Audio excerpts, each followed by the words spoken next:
السلام علیکم ناظرین، پروگرام گپ شپ۔ اچھا، جو لوگ بھی ہمیں فون کرتے ہیں، میسج کرتے ہیں، تو وہ ان کو آٹومیٹک پوسٹ چلی جاتی ہے، کسی کو یہ پھر پسند نہیں ہے تو وہ ہمیں بلاک کر دے۔ اچھا، یہ بات کرنے کے بعد جناب یہ ہے کہ یہ بھی ایک عورت نے ہمیں واقعہ بھیجا کہ یہ واقعہ ضرور میرا بیان کریں تاکہ لوگوں کو پتہ چلے۔ اس کا کہنا ہے کہ میں زندگی تو اپنے خاوند کے ساتھ اور بچوں کے ساتھ گزار رہی تھی، مگر میں کسی کو کوئی اہمیت نہیں دیتی تھی، اور میں کہتی تھی میں ہی ہوں، جو مرضی میں کرتی پھروں۔ اور پھر جب بھی میں نے کسی پارٹی میں جانا، کہیں پہ بھی ملنا لوگوں کے ساتھ، تو اپنے خاوند کے ساتھ ایسے ہی شو کرنا جیسے مجھے اس سے بہت محبت ہے اور میں اس کے ساتھ بہت مخلص ہوں، مگر ایسے نہیں تھا۔ یہ ایک تصویر کا جو سامنے رخ نظر آ رہا تھا، جو بھی وہ دوسری طرف اور کچھ تھا۔ مختلف لوگوں سے میرے رابطے تھے، غیر اسلامی کاموں میں ملوث تھی، اور میں نے ایسے مردوں سے بھی رابطے کیے ہوئے تھے جو مناسب نہیں تھا۔ کئی دفعہ یہ ہوا کہ جب بھی کوئی بات ہونی تو میں نے شور ڈال دینا تاکہ میں ہی سچ بول رہی ہوں، اور ہمیشہ اسی طرح شور وغیرہ ڈال کے تو دوسروں کو خاموش کرا دینا۔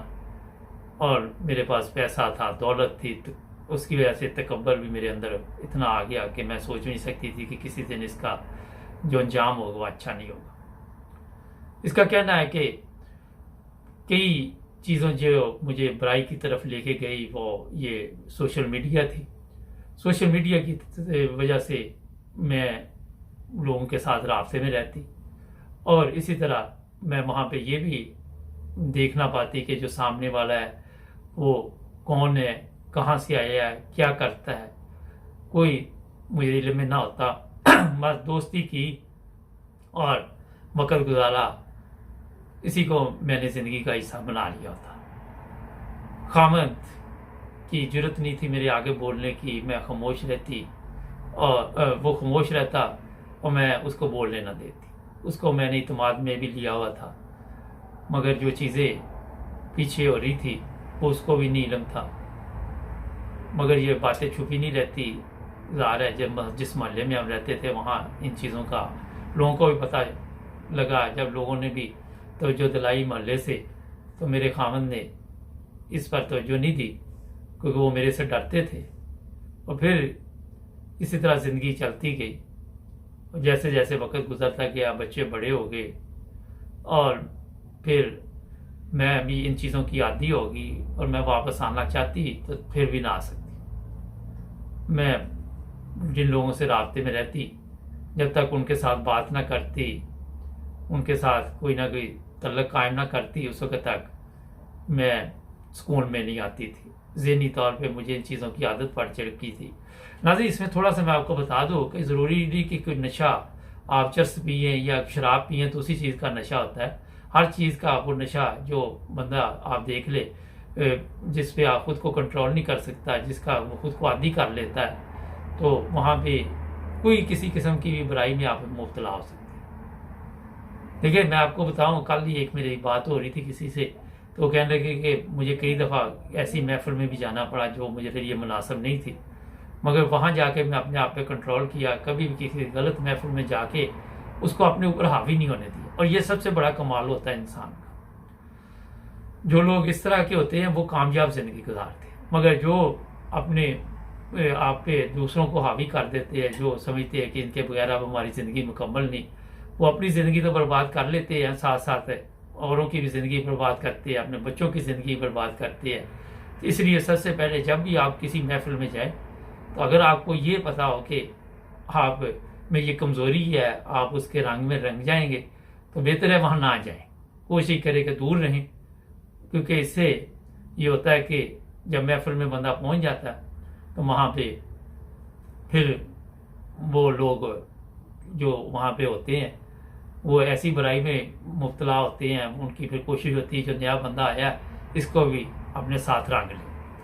خیر، اس کے بعد ہوا یہ ہے کہ یہ بتاتی ہے کہ جب بچے بڑے ہو گئے اور بچے اسکولوں کالجوں میں جانا شروع کر دیا، تو ایک دن کیا ہوا کہ میں اسی طرح کسی غلط کام کے سلسلے میں کسی غلط مرد کے پاس بیٹھی ہوئی تھی، کافی پی رہی تھی، تو وہاں پہ میرے جو میسج آیا، 3 دفعہ فون آیا مجھے تو میں نے فون نہیں اٹھایا کہ میرے بیٹے کا فون ہے یہاں پہ آ رہا، تو اس کو میں نے ضروری نہیں سمجھا۔ میں نے کہا میں گھر جا کے، پھر انہوں نے بار بار فون بھی کیے، اور بھی میرے میاں نے بھی فون کیا، اور میں سمجھتی رہی کہ شاید ان کو کوئی میرا پتہ چل گیا جس کی وجہ سے یہ فون کر رہے ہیں۔ مگر جب میں وہاں سے فارغ ہوئی اور میں نے ان کو فون کیا تو گھر میں رونے دھونے کی آوازیں آ رہی تھی۔ میں نے پریشانی میں پوچھا کیا ہوا، تو انہوں نے جو بات بتائی وہ یہ تھی کہ میرا بیٹا جوان تھا، وہ ایکسیڈنٹ میں مارا گیا۔ اور میں بہت پریشان ہوئی، بھاگی گھر، مگر بہت دیر ہو چکی تھی، میرے بیٹے کی میت گھر میں پڑی ہوئی تھی، اور وہاں پہ مہمان آنے شروع ہو گئے تھے، جو ہمسائے وغیرہ دائیں بائیں کے لوگ تھے۔ اور پھر میں بھی پہنچی اور میں اپنے جوان بیٹے سے ہاتھ دھو بیٹھی۔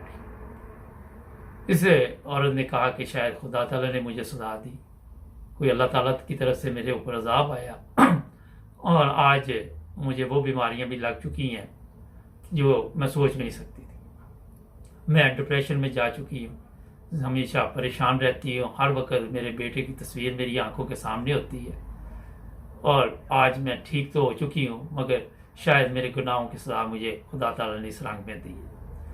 اور اس کا یہ بھی کہنا ہے کہ سزا اس دنیا میں ملتی ہے۔ جو لوگ کہتے ہیں کہ اگلے جہان میں سزا ملتی ہے، وہ تو پتہ نہیں بعد میں ملنی ہے یا نہیں ملنی، مگر جو تکلیف اس وقت میں اٹھا رہی ہوں، میں سوچ بھی نہیں سکتی تھی کہ جوان بیٹا اس طرح چلا جائے گا۔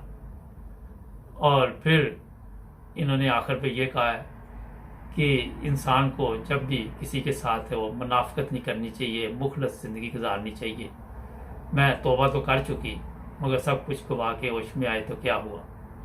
شاید میں اپنے ٹھیک راستے پہ چلتی، ٹھیک زندگی گزارتی، اپنے میاں کے ساتھ مخلص ہوتی، اور آج مجھے یہ دن نہیں دیکھنا پڑتا۔ ناظرین، یہ واقعہ آپ کی نظر میں شاید ایک معمولی ہو، مگر جس کو تکلیف پہنچتی ہے وہی سمجھتا ہے۔